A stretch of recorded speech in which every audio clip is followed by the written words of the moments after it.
Ooh, yeah, yeah. This needs to be said all the while.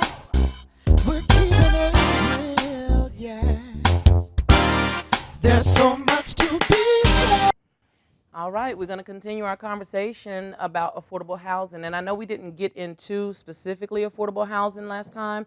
We talked about so many other things, the things that run through our minds, the people who aren't dealing with it at the moment. What could that person be doing? Could they get a job? Can they do better than what they're doing? And maybe they're doing the best that they can. What if that person was an engineer who got displaced from their job, their severance package is gone, and he can't find a job even at fast food because he put down that he was an engineer, and so they said he was overqualified, and now he can't take care of his family. Do you judge him for asking for help when he can't find a job that will accept him? Because there are jobs that will turn you down because you are overqualified. They don't want you coming in there with your brain running their operation. They have a simple thing going on, and don't you come in there with your smarty pants changing things. So would you look differently at that person? Would you look differently at this person who they were at the top of their game, whatever that was, whatever business industry they were in, they were at the top of it, and they've lost every single thing. They have nothing now, and all they can do is ask for help because they went to apply for services, and because you have to bring check stubs of what you used to make, they say you don't qualify. Well, you don't make that money anymore. You used to make that money. You don't have money left over. But they said you made too much. So we can't help you. We can't give you more than $16 a month in food stamps for you and your family of 4. You could get Medicaid for your children under 18. We cannot give you any financial supplements. And we may even ask you to come in and take our job program so that you could get a job through us, and it looks like you're trying. That is what they've been told. But it's not even enough to survive. They spend more money trying to, or resources to get the help that's not enough, than for them to just say, you know what, I'm going to try to, bake some cakes or just ask for money or see if somebody will help me. Anything you do, if you're asking for public assistance, you're giving all of your information to them for them to say, you waited all day, but nope, we can't help you. In a future conversation, I want to know why the government services aren't more efficient, but that's another day. So I have my phone. I'm going to have you go with me as I look for affordable housing in Charlotte. And I would like to join us on the fan page to talk about what you think is affordable housing. I know that there are people on my fan page from all over, but wherever you are, what is considered affordable housing? And I mean that you can afford to pay. And I don't know why they go by your gross. You can't spend your gross. You can only spend your net income.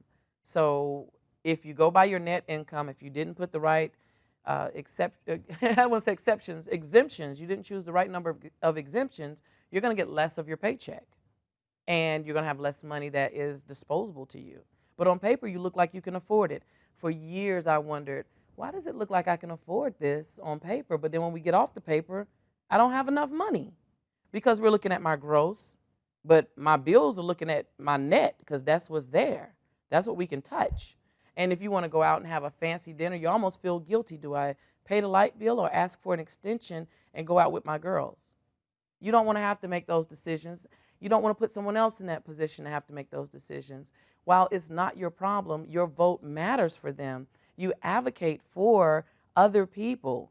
You're advocating for yourself because if the system doesn't take care of these people, you're going to have to take care of these people. You're going to have to take care of these people because they are going to the schools that your children go to, they work with you, they live in your neighborhood, or they wander around your neighborhood.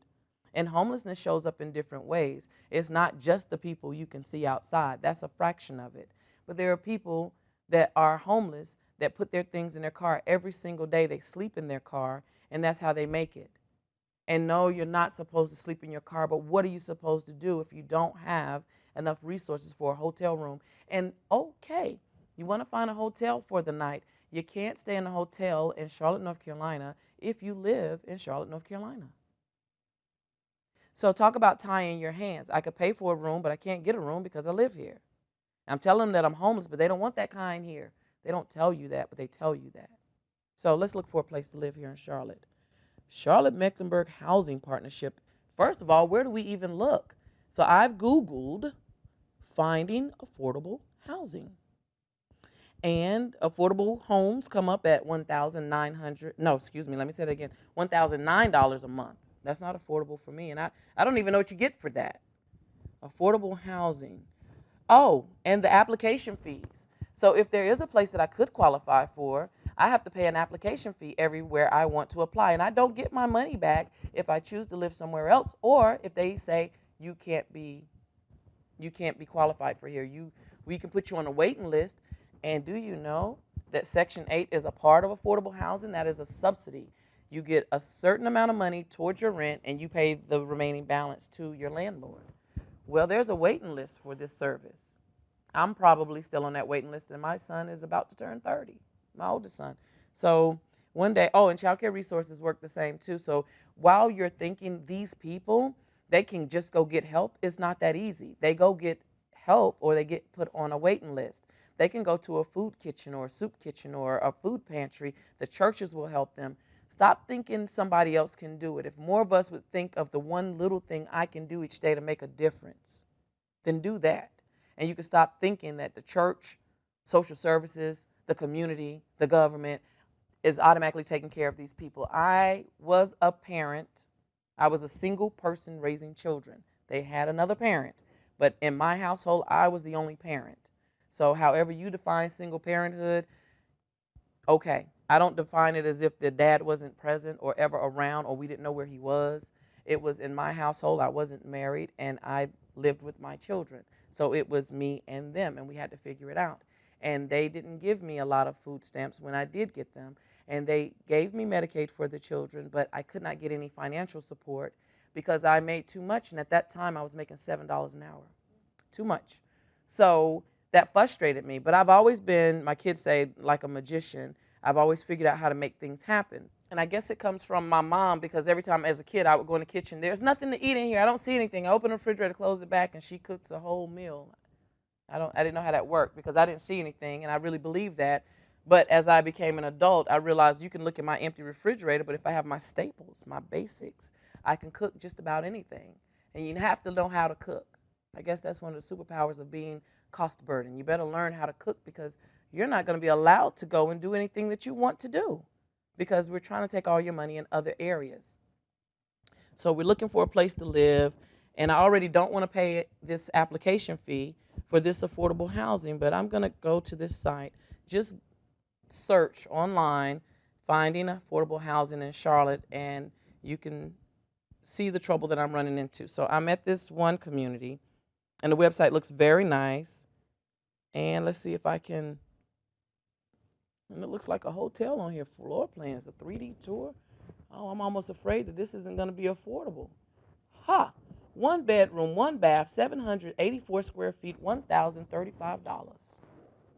And you need to make 4 times that gross in order for you to be able to move into this place, because we want to know you can pay $1,035 for a closet. All right. Let's see. Let me see if I can find a 2-bedroom on here. Oh, for a 2-bedroom, 2 bath, you're able to get 1,174 square feet for $1,215 a month. Now, I don't know if that includes amenities, because I've moved in places that didn't have amenities, but you have high rent, and you have a homeowners association. Why do you have a homeowners association? Cut the grass, keep the marquee in the front of the community standing upright. If a brick falls off, put it back. But don't tell me how to be at my house. I can't have a pool because it brings gnats. How long are we leaving this pool out? If you get finished with your child's pool, I'm thinking safety, not the nets. Don't leave water unattended because somebody's child might fall in your pool and you're not home. I think that's more reasonable than you can't have a pool in your yard because it attracts gnats. So does my garden when I water it, but I can have that. And I can also have a bird nest, because birds are okay until maybe the raccoons take over and want to eat out of the bird nest. And then they say, don't do that. Stuff just doesn't make sense. But I ask people, do you feel like your vote matters? And some people say, yeah, I'll vote when there's a president. Or, no, I really don't get into that. but everything around you is political. If you live in an apartment, there's this thing called fair housing. We'll get into that as we talk more about affordable housing or unaffordable housing. But you have rules and regulations that you're supposed to go by that you don't even know because you weren't in the meeting. People that need the help aren't in the meetings about the help they're going to receive. There's somebody on the board, there's plenty of people on the board that have not walked in the shoes of someone who have to worry about their basic needs every day.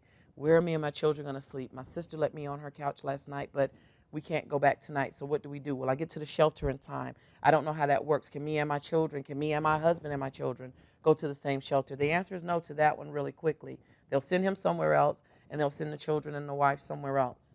So there's not a place for you to be together. So while you're displaced, you don't have choices. You're stripped of choices. I think that's the most valuable thing that we have as a human being.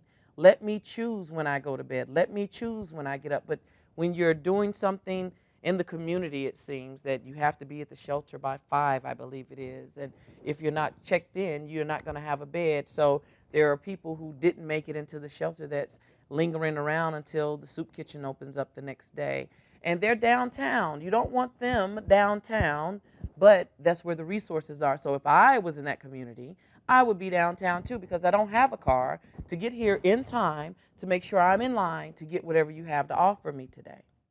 So yes, I would camp out under a bridge or in the woods that y'all are chopping down to put up housing that is not affordable and accessible. And there are different categories. You have single parents like I was. You have veterans. You have senior citizens. You have disabled. I'm sure there's more categories, but that's just to name a few. And felons forget it. They don't even have a category. They don't have a place to live. They have to be on the good grace of other people, letting them stay at their house when they're not supposed to. Where do you think the felons are living? If you don't give them a place to stay, somebody's taking them in. And if that person's found out, it's a crime. You keep tying people's hands when they're trying to help someone. This person can't have a place because they have a felony. That's another topic. But affordable housing for these different categories: senior citizens, veterans, disabled veterans, single parents, and even just single people. Some people, I don't need a lot of space if it's just me. I don't want to have to give you all of my money. It's just me. But there's, I live next door to somebody who has 5 people in their home, or I live, under somebody who has a 2 or 3 year old that's running across the floor all the time, but we're all paying the same amount of rent. I don't know the solution yet. Maybe we can get together and come up with it. Maybe we can attend the city council meetings, the county commissioner meetings. Maybe the next time that there is a housing committee that we would join it. Maybe we would put stuff where people who are not online, the cost burden, because there's 56,000 people in the Charlotte-Mecklenburg community that does not have internet in their home. So if you put something online about a meeting, they probably are not going to see it. Not largely. They go spend their hour at the library. They're not thinking about watching your meeting that's an hour long. They don't use the data up on their phone that they got. To help people be better, if I know that there are 56,000 people that cannot access stuff as easily as I can, maybe they have to get on Wi-Fi, but what do they have to go through to get on Wi-Fi? Ride 2 buses to get to a Panera Bread, and I don't want them there because they smell funny? We spend too much time judging people. This person is trying to get somewhere in life, trying to get better in life, and it's not good enough for you. Who cares? Who cares? They want a box with a door just like you do. They don't want the same thing as you do. They want what they can manage.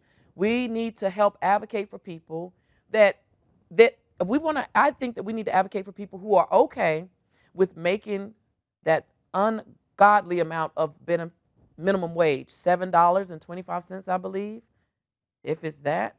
If a person wants to make that and a company wants to pay that, I want a person to be able to actually live off of that. Or I want them to stop giving us these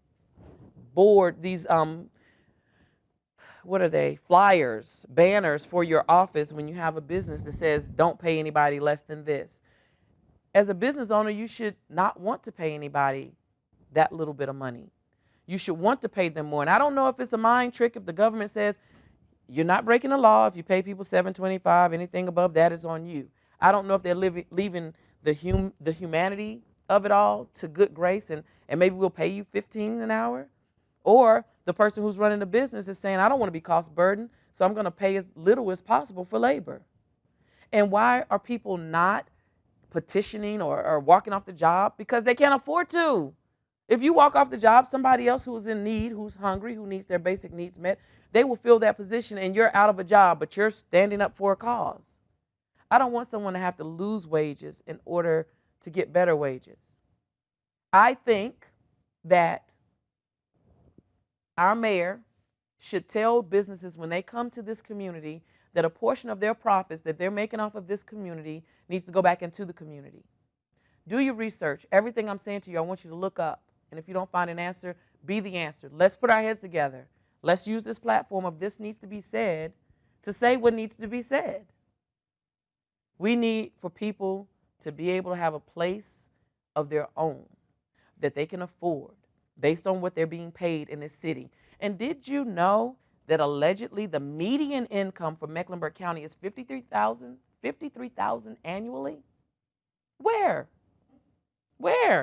If 50% of the people are cost burdened, where are you getting your numbers from? Because a lot of these people are making $8 an hour. So what's in the middle? I don't get it. So 56,000 people don't have internet at home, but most of the teachers at school give children work that needs to be completed on the computer.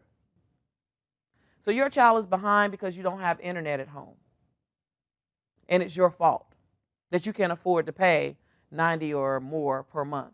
$90 when they tell you the price, $150 when they throw on the taxes and everything that everybody gets from you enjoying all of the channels you don't watch every month.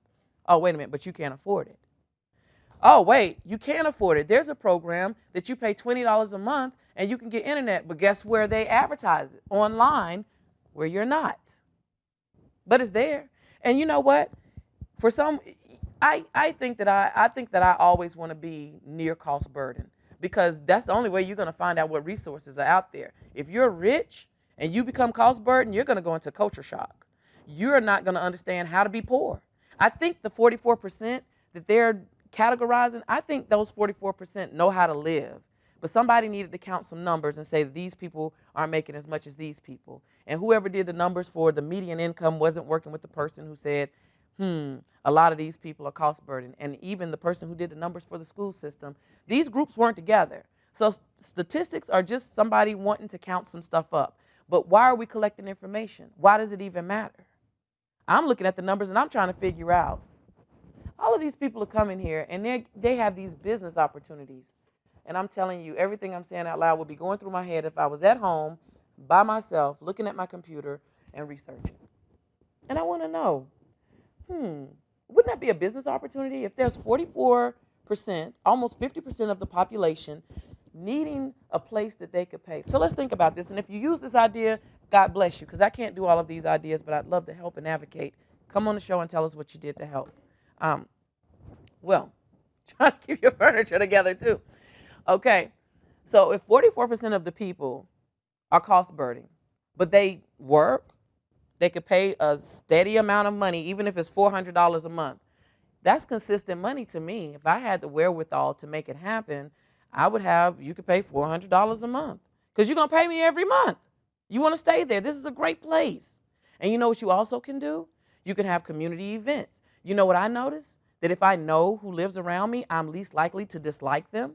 I'm least likely to cause harm to them. I'm least likely to trespass. I'm least likely to avoid reporting weird activity around their place, because we're at least neighbors. We don't have to be friends, but I know you don't live over here. This is our community.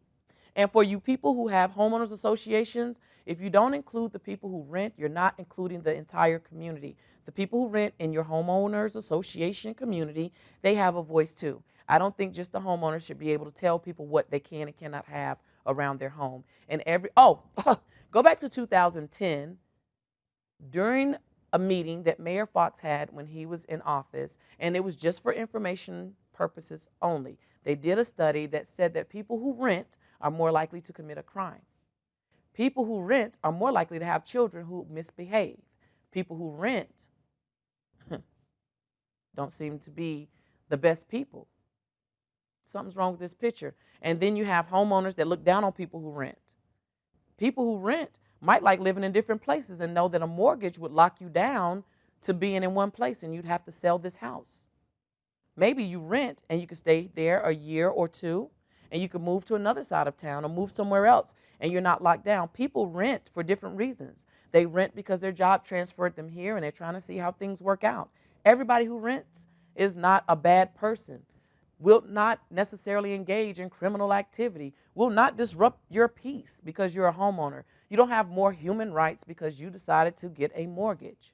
You have more responsibility when it comes to fixing your own roof, making sure that your appliances work properly in your home. Yes, people who rent don't have the whole burden of coming up with everything on their own. Maybe the person who rent is a little bit smarter. They're sharing the cost. I would have, in my perfect world, I would have affordable housing, meaning that you can afford to live here, not because you're so poor and your kids are so dirty looking and I think that you come from more poor people. No, I want you to be able to afford to live here because if I'm thinking of long money, then every month, like clockwork, all of these units are going to give me my money. And for the one or two people who get into trouble around Christmas time because that's the time of year, again, this is my perfect world, you have paid enough in 11 months that I'm going to let you have December because you're going to not pay me in December anyway if you feel like you're behind. I know I want to give my kids a good Christmas, and I don't want to have to choose between rent and their little faces on Christmas. Maybe that's superficial, but I don't think being cost burden should cost me happiness in my home. I shouldn't have to hide doing things for my kids because someone's going to judge that if you're poor or cost burden, your kids shouldn't be wearing name brand this or that. Name brand things sometimes have better quality attached to them, and this child will wear it longer. So when we think about the judgment we pass on others, I would challenge you to seek to understand how this person is making this decision. What do they know that I don't know that they're able to go buy name brand stuff? Maybe you're not interested in name brand stuff. If we shared among our community, going back to my community, we pay $400 a month. And I have lots of apartment units. Everybody can come and live, and you have plenty of space. And I'm not coming to do an inspection to see if you cleaned your air filters every month. I'll teach you how to take care of your space because one day you'll move because you'll have enough money to do better, and somebody else can move into this space because you took good care of it. Everybody don't want to be poor. Everybody don't want to live somewhere that is considered a project. People want a stepping stone, and if you teach them how to use the stepping stone and not tie their hands, I bet you they'll move on. What if we had something like permanent housing where people always had a place to live? They could buy this unit, but they couldn't sell it unless the whole building was going to be for sale.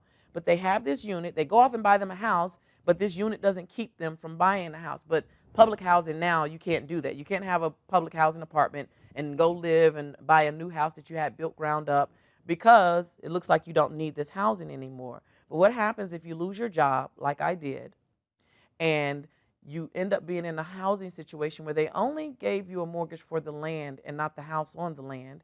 2 years later, your mortgage goes from $888 to $1,288. You couldn't afford the $888 without a job, and you can't afford the $1,288 with a job. But it's a house. It was a little slower getting kicked out of the house, but nonetheless, I had to leave because I couldn't figure out how to afford it. There was no way for me to find $400 more. That just wasn't in my budget. So if I had a permanent housing, when I lost my job, when I had to move back in with my mom, I probably could have gone to my permanent housing if it existed because that's my safe base. In the meantime, if I'm not using that safe base, I could loan it out to someone else. There's just a different community of thinking that could happen if we looked out for each other. But we're so busy trying to keep you from touching my things. We're going to talk some more. I want to hear from you. At the end of this show, you'll see my phone number and my email address. If you have a solution, a thought, part of this conversation, let's join and have a conversation. If you have solutions, let's join on this platform on This Needs to Be Said and say what needs to be said. There's an elephant in the room, and we're going to talk about it. It's one in the city. Thank you for joining us tonight.